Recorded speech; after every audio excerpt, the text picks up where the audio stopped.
Good morning. My name is Andreas Carlton-Smith. I'm the Regional CEO for Control Risks in the Middle East. I'm joined this morning by my colleague, Henry Smith, who is our lead consultant on consulting in Iran. We're going to have a conversation this morning about the business opportunities of investing in Iran. It's been a closed market since 1979, but we are on the verge of the market opening up and creating significant commercial opportunities for companies. Those opportunities are well documented. It's a diverse economy. It has a large, young, well-educated population, 60% of whom are under the age of 30. There's a strong manufacturing and industrial base. But with all these opportunities, inevitably come risks. The most obvious of one, of course, is sanctions. But Henry, I think it's important, is it not, that companies don't just solely focus on the obvious risk of sanctions, but in fact recognize there are a myriad of other challenges which need to be identified and managed. With the work that you've been doing, could you talk us through what some of those other challenges look like? Absolutely. And I think it's a very fair point that companies considering Iran always look at sanctions as a first port of call. You absolutely have to. But sanctions risk is really one element of a broader category of risks that you have to face in Iran. And I would say particularly one interesting subset of that are the reputational risks that companies face going in. And by that we mean attention to a company's activity that could generate either shareholder loss or negative publicity about the company in question. So when we consider reputational risk, what we're really thinking about here is how company shareholders, investors, and employees internally could react to a decision to pursue opportunities in Iran, but also how external stakeholders could attempt to draw attention to a company's business in Iran through the media, through lobbying campaigns, or whatever it might be. And companies need to be thinking about how they can preempt and react to some of these issues. I think Henry, a lot of the attention an organization is going to get is going to be politically motivated. To what extent do you think those motivations will disappear once sanctions are suspended or removed? One thing that any company needs to understand when they're looking at Iran is that sanctions that are being discussed and repealed at the moment are only linked to Iran's nuclear program. There are a suite of other measures linked to allegations of support for terrorist groups and allegations of human rights abuses. Those political motivations about campaigning against Iran on those points are going to remain, irrespective of the speed of which sanctions linked to the nuclear program are linked. So political motivations to lobby companies for divestment, to draw attention to companies' business interests in Iran are going to remain. In fact, I think you can even see a scenario in which, because the nuclear measures are moving, there is a greater focus put on some of the other political issues that drive why certain US-based lobby groups, politicians, media outlets will focus on companies considering business there. This will be particularly acute, I imagine, for companies that are the first movers into Iran. That first wave of business interest is going to be an interesting business story and an interesting political story. It's going to draw attention whether those companies want it to or not. The rewards definitely outweigh the risks, but what can organizations really do to manage these wide-ranging risks? So we've been talking here about very specific reputational and brand risks that companies face by virtue of going ahead with their Iran business. And the questions that companies have asked us when they've tried to deal with this issue is, who are the groups and who are our stakeholders who are going to have questions for us about Iran? What is going to motivate those questions? What are they interested in knowing about our Iran business?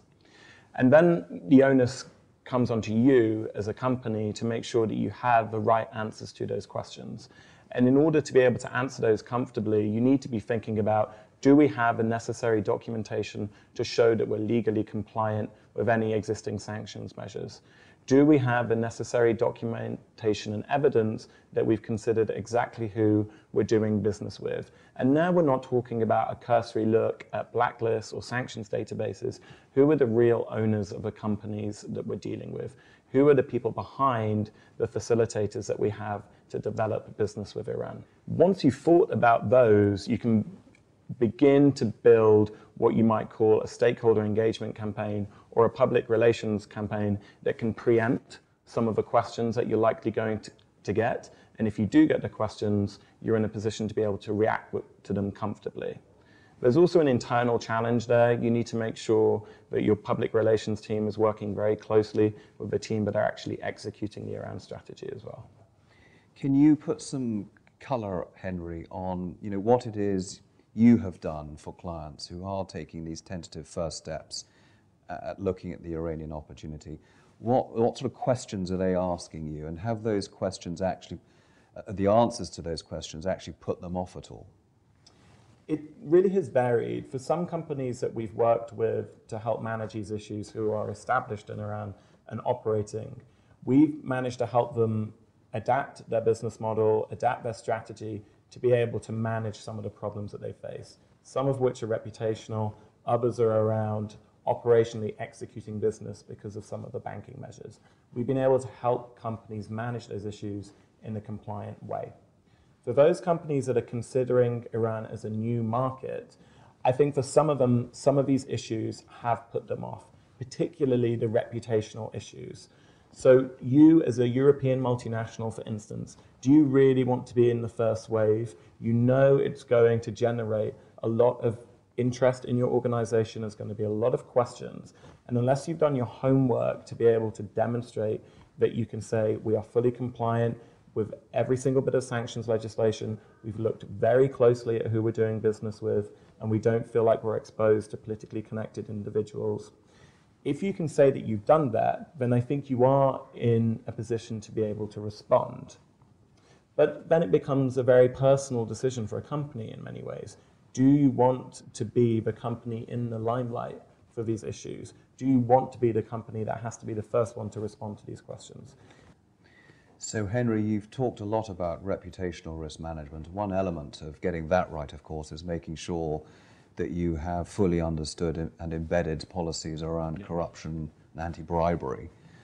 To what extent have organizations embraced that, those that are looking at investing in Iran, and acknowledge that that's going to be quite a feature and difficult to accomplish in an emerging market like Iran? I think that's absolutely right. And Iran has had some particularly acute problems with corruption over the past few years, which in many ways has been a product of sanctions. It's put restrictions on the amount of hard foreign currency that's in the country. It's put restrictions on the ability of people to access jobs and state patronage, which has encouraged certain types of nepotistic practices and also the use of facilitation payments to access currency, for instance. Those risks are not going to change significantly in the coming years, despite some of the government's efforts to try and root it out. So you as a company going in need to look very carefully at any legacy issues that potentially business development agents or joint venture partners or clients may have to do with corruption. You also need to make sure that your employees, be they foreign or Iranian nationals, are aware of how your corporate policies at a global level or at a regional level feed into Iran. And they feel comfortable to be able to react to some of the peculiarities and idiosyncrasies that Iran has, but whilst also being compliant with your global practices and standards. One of the common concerns I hear when talking to clients on this issue of sort of investing in Iran, is the business of human resources and the lack of really good talent in Iran. A lot of Iranians, of course, have left the country, although now more beginning to return, having sniffed the opportunity. Yeah. What can organizations do, and what have you heard in terms of what people's concerns are around the talent question? It's a really interesting dynamic at the moment, because you talk to the young entrepreneurial Iranians, be it in Dubai or London or wherever they might be, and you can sense that generally there's a bit of an itch to go home and do something new. However, one of the ways that's manifested itself for our clients is that you're seeing the appearance of more middlemen, some of which are returning diaspora going home, And you need to think really about, do they have the credentials, do they have a track record, and do they have the access that they're saying they have to be able to execute the type of business that you want to do. Now, looking at companies who are going in and trying to bring their foreign leadership team with them into Iran, I think there is a quite clear recognition that you need to send your best and brightest to Iran. And that's because it's going to be politically sensitive. That's because it's a complicated and sophisticated business market. And what we've seen with the clients we've worked with is that any decisions about the Iran strategy and about how to execute business are going right to the top of the organization. It would be very rare to see a scenario in which the CEO of a company wasn't aware that Iran was being planned for and executed, because it's as sensitive as we've discussed. When you go about your work, Henry, are you observing a trend in terms of industries that are leading the charge?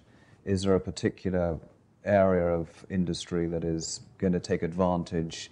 Who are going to be the first movers if sanctions are withdrawn? What I would say as a broad point is that fairly irrespective of sector or nationality, to the clients we talk to globally, there is real interest in getting into Iran. The variations seem to be more in terms of the company's risk appetite and how comfortable they feel being a first mover towards the market. And that's quite a personal decision to an organization based on some of the factors that we've been discussing today.